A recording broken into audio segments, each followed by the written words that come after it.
I want to thank the people who don't support my show and what I believe, but support my right to share those beliefs anyway. People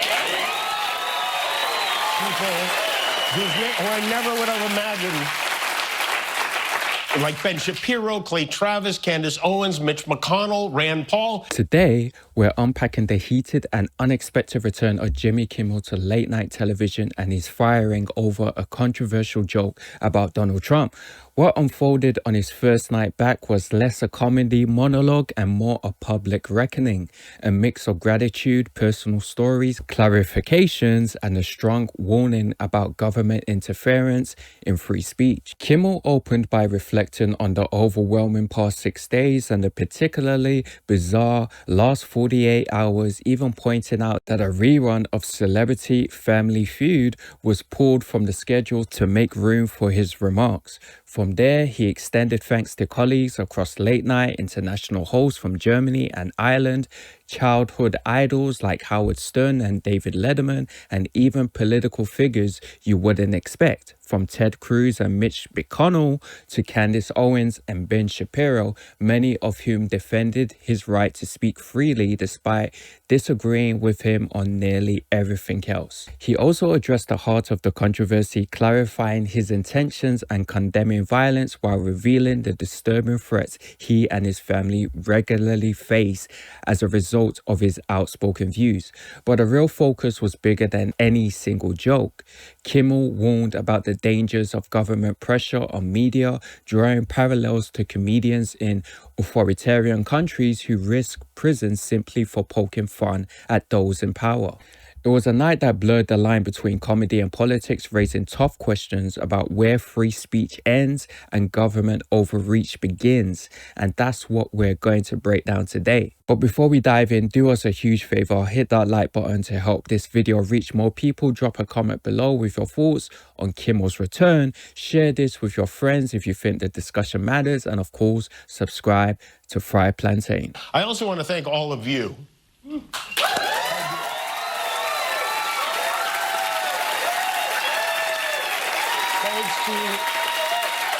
Who supported our show, cared enough to do something about it, to make your voices heard so that mine can be heard. I will never forget it. And maybe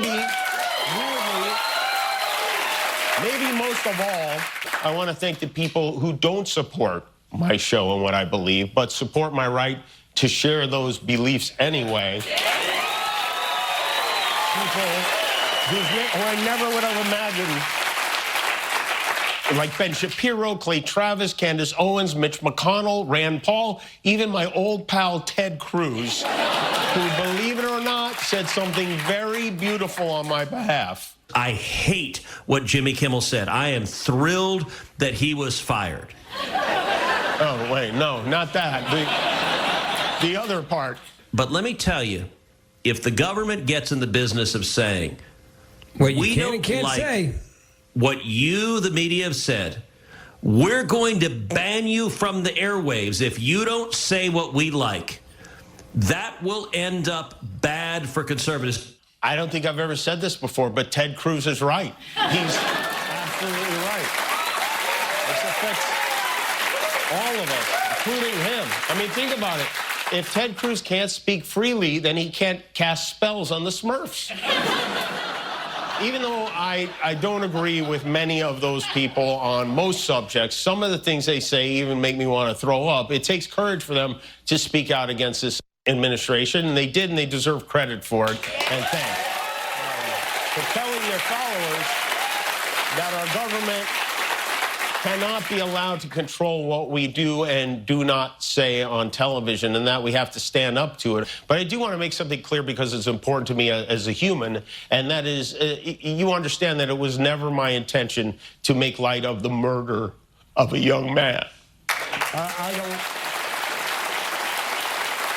The broadcast was less about comedy than about principle. While Kimmel remains a polarizing figure, his return underscored how quickly entertainment can intersect with politics in an era where free speech itself has become a contested battleground. His words